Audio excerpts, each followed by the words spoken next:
Sayyidina Utsman bin Affan R.A.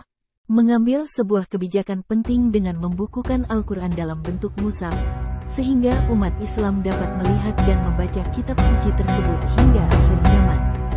Di masa sebelum Khalifah Utsman bin Affan, meskipun banyak sahabat yang telah menghafal Al-Quran, Rasulullah tetap menganjurkan mereka untuk menulisnya pada pelepah tamar, kulit binatang, tulang unta, dan batu tipis. Hal ini menunjukkan perhatian besar terhadap preservasi teks suci tersebut dalam bentuk tertulis, untuk memastikan kemurnian dan keasliannya tetap terjaga dari generasi ke generasi. Tugas dari Rasulullah itu terpikul di bahu sahabat penulis wahyu, yaitu Zaid bin Sabit, Ubay bin Ka'ab, Muaz bin Jabal, dan Muawiyah bin Abu Sufyan. Selain empat sahabat baginda yang pertama, Abu Bakar, Umar bin Khattab, Utsman bin Affan, dan Ali bin Abi Thalib. Sebagaimana dikutip kami dari laman barian.com.mj, perintah itu melambangkan sifat matang dan bijaksana yang dimiliki utusan Allah itu, bahwa Rasulullah dengan kebijaksanaannya memerintahkan penulisan Al-Quran untuk memastikan bahwa setiap kemewahan teks suci tersebut sudah sesuai bagian telah ditulis, sehingga memudahkan pengumpulan dan menjaga kemurniannya. Penulisan Al-Quran tidak berhenti pada masa Rasulullah, melainkan dilanjutkan oleh Abu Bakar As-Siddiq, khalifah pertama dari Khulafaur Rasyidin. Keputusan untuk melanjutkan penulisan ini semakin mendesak agar suci surat terhafal Al-Quran dibuat dalam yang terjadi saat mendapat orang-orang yang muda. Atas nasihat Umar bin Khattab, seluruh ayat Al-Quran akhirnya berhasil dihafal dan ditulis dalam bentuk suhuf.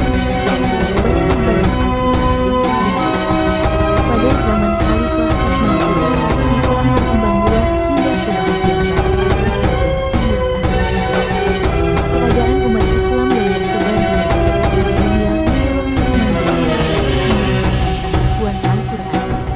Tindakan ini bertujuan mencegah perbedaan dalam pembacaan dan penulisan, sehingga menjaga keseragaman dan keaslian teks suci tersebut di kalangan umat Islam.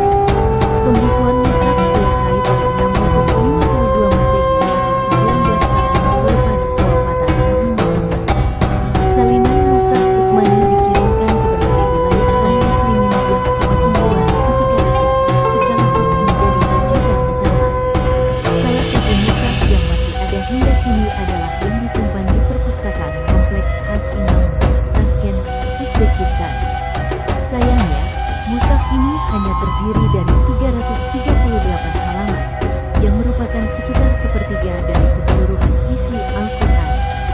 Ketua Pembangunan Pelancongan Republik Uzbekistan, Mirzakidov Emir berkata bahwa mushaf itu ditulis di atas kulit rusa dan bertulisan huruf Arab bergaya Hijazi, yaitu gaya penulisan mereka pada masa itu. Terdapat titik hitam pada mushaf itu yang dipercayai bekas darah Khalifah Utsman bin Affan, yang syahid menjadi pemberontak ketika sedang membaca Al-Quran di rumahnya. Sampel kesan darah pada kitab suci itu diambil dan selepas dilakukan uji asid deoksiribonukleit, misalkan darah manusia telah sezaman dengan darah hasil ketika itu. Malah, pertumbuhan pendidikan, scientific dan kebudayaan pertumbuhan bangsa-bangsa bersama, UNESCO, mengakui Islam berperan dalam bersejarah umat Islam di dunia. Pada tingkat internasional, UNESCO telah mengakui mushaf Utsmani yang disimpan di Tashkent sebagai sebuah lembaga bersejarah penting bagi umat Islam. Menurut peneliti sejarah, Mirzakidov, setelah kematian Utsman bin Affan, mushaf tersebut kemudian dibawa oleh Sayyidina Ali bin Abi Thalib ke kota Kufah. Namun, kira-kira 700 tahun kemudian, pemerintah Asia Tengah, Amir Temur berhasil menaklukkan Irak dan menemui mushaf itu lalu membawanya ke Samarkand. Hampir 4 abad, mushaf itu berada di Samarkand, sampai orang-orang Rusia menguasai Samarkand pada tahun 1868 Masehi.